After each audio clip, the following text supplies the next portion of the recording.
नमस्कार। Aditya L1 mission, आइए पहले जानते हैं आदित्य L1 क्या है। आदित्य L1 सूर्य का अध्ययन करने वाला मिशन है।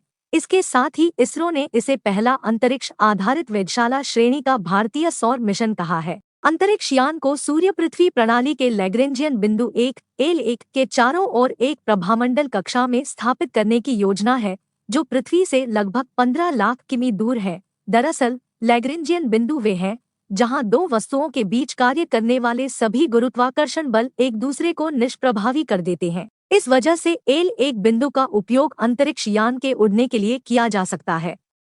आदित्य L1 मिशन, सूर्य का अध्ययन जरूरी क्यों? जानें इसके बारे में सब कुछ। आदित्य L1 सूर्य का अध्ययन करने वाला मिशन है। इसके साथ ही इसरो ने इसे पहला अंतरिक्ष आधारित वेधशाला श्रेणी का भारतीय सौर मिशन कहा है। मिशन सूर्य का व्यवस्थित अध्ययन करने के लिए 7 वैज्ञानिक पेलोड का एक सेट ले गया है।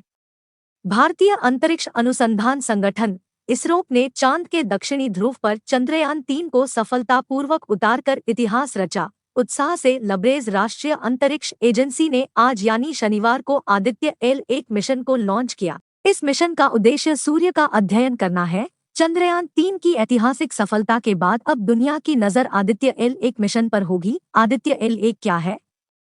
मिशन के उद्देश्य क्या है? मिशन के घटक कौन कौन से हैं? इसे कब और कहां से लॉन्च किया गया? सूर्य का अध्ययन क्यों जरूरी है? आइए समझते हैं। What is Aditya L1 mission? Know ISRO solar mission की objectives, full details. ISRO Aditya L1 mission. पहले जानते हैं आदित्य L1 क्या है। आदित्य L1 सूर्य का अध्ययन करने वाला मिशन है। इसके साथ ही इसरो ने इसे पहला अंतरिक्ष आधारित वेधशाला श्रेणी का भारतीय सौर मिशन कहा है। अंतरिक्ष यान को सूर्य पृथ्वी प्रणाली के लैग्रेंजियन बिंदु 1 L1 के चारों ओर एक प्रभामंडल कक्षा में स्थापित करने की योजना है, जो पृथ्वी से लगभग 15 लाख किमी दूर है। दरअसल लैग्रेंजियन बिंदु वे हैं जहां दो वस्तुओं के बीच कार्य करने वाले सभी गुरुत्वाकर्षण बल एक दूसरे को निष्प्रभावी कर देते हैं। इस वजह से L1 बिंदु का उपयोग अंतरिक्ष यान के उड़ने के लिए किया जा सकता है। इस मिशन के उद्देश्य क्या है?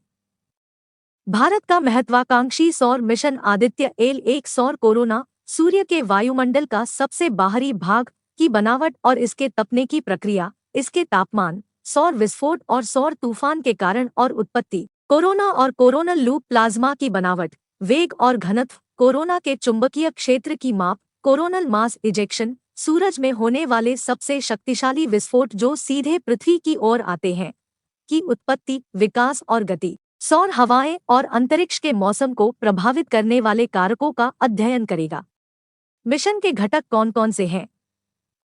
आदित्य L1 मिशन सूर्य का व्यवस्थित अध्ययन करने के लिए 7 वैज्ञानिक पेलोड का एक सेट ले जाएगा। Visible emission line coronagraph VLC, सूर्य के वायुमंडल के सबसे बाहरी भाग यानी सौर कोरोना और सूरज में होने वाले सबसे शक्तिशाली विस्फोटों यानी कोरोनल मास इजेक्शन की गतिशीलता का अध्ययन करेगा। Solar ultraviolet imaging telescope SUIT नामक पेलोड अल्ट्रावायलेट UV के निकट सौर प्रकाशमंडल और क्रोमोस्फीयर की तस्वीरें लेगा। इसके साथ ही सूट UV के नजदीक सौर विकिरण में होने वाले बदलावों को भी मापेगा। Aditya solar wind particle experiment और plasma analyser package for Aditya payload सौर पवन और शक्तिशाली आयनों के साथ साथ उनके ऊर्जा वितरण का अध्ययन करेंगे। Solar low energy X ray spectrometer SOLEX और high energy L1 orbiting X ray spectrometer HL1OS विस्तृत एक्सरे ऊर्जा रेंज में सूर्य से आने वाली एक्सरे किरणों का अध्ययन करेंगे। वहीं मैग्नेटोमीटर पेलोड को L1 बिंदु पर दो ग्रहों के बीच के चुंबकीय क्षेत्र को मापने के लिए बनाया गया है। आदित्य L1 के सातों विज्ञान पेलोड की खास बात है कि ये देश में विभिन्न प्रयोगशालाओं द्वारा स्वदेशी रूप से विकसित किए गए हैं। ये सभी पेलोड इसरो के विभिन्न केंद्रों के सहयोग से विकसित किए गए हैं। चंद्रयान-3 मिशन की बड़ी सफलता के कुछ घंटों के बाद ही इसरो के प्रमुख S सोमनाथ ने आदित्य L1 मिशन को लॉन्च करने की घोषणा कर दी थी। आज ही वह दिन है जब आदित्य L1 मिशन को श्रीहरिकोटा स्थित इसरो के PSLV रॉकेट द्वारा सतीश धवन अंतरिक्ष केंद्र से लॉन्च किया गया। मिशन का प्रक्षेपण सुबह 11:50 पर किया गया। प्रारंभ में अंतरिक्ष यान को पृथ्वी की निचली कक्षा में स्थापित किया जाएगा। इसके बाद कक्षा को अधिक अंडाकार बनाया जाएगा और बाद में प्रणोदन के जरिए अंतरिक्ष यान को L1 बिंदु की ओर प्रक्षेपित किया जाएगा। जैसे ही अंतरिक्ष यान L1 की ओर बढ़ेगा, यह पृथ्वी के गुरुत्वाकर्षण क्षेत्र SOI से बाहर निकल जाएगा। यहाँ से बाहर निकलने के बाद क्रूज चरण, यान को नीचे उतारने वाला चरण शुरू होगा और बाद में अंतरिक्ष यान को L1 के चारों ओर एक बड़ी प्रभामंडल कक्षा में स्थापित किया जाएगा। एजेंसी की माने तो लॉन्च से L1 तक के पूरे सफर में आदित्य L1 को लगभग 4 महीने लगेंगे। सूर्य का अध्ययन जरूरी क्यों?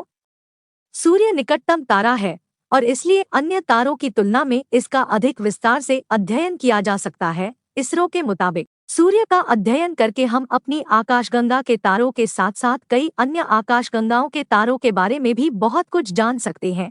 सूर्य एक अत्यंत गतिशील तारा है जो हम जो देखते हैं उससे कहीं अधिक फैला हुआ है। इसमें कई विस्फोटकारी घटनाएं होती हैं। इसके साथ ही सौर मंडल में भारी मात्रा में ऊर्जा भी छोड़ता है। यदि ऐसी विस्फोटक सौर घटना पृथ्वी की ओर भेजी जाती है तो यह पृथ्वी के नजदीकी अंतरिक्ष वातावरण में कई प्रकार की समस्याएं पैदा कर सकती है। कई अंतरिक्ष यान और संचार प्रणालियां ऐसी समस्याओं का शिकार बन चुकी हैं। लिहाजा पहले से ही सुधारात्मक उपाय करने के लिए ऐसी घटनाओं की प्रारंभिक चेतावनी अहम है। इनके अलावा यदि कोई अंतरिक्ष यात्री सीधे ऐसी विस्फोटक घटनाओं के संपर्क में आता है तो वह जोखिम में पड़ सकता है। सूर्य पर कई तापीय और चुंबकीय घटनाएं घटती हैं जो प्रचंड प्रकृति की होती है। इस प्रकार सूर्य उन घटनाओं को समझने के लिए एक अच्छी प्राकृतिक प्रयोगशाला भी प्रदान करता है जिनका सीधे प्रयोगशाला में अध्ययन नहीं किया जा सकता है।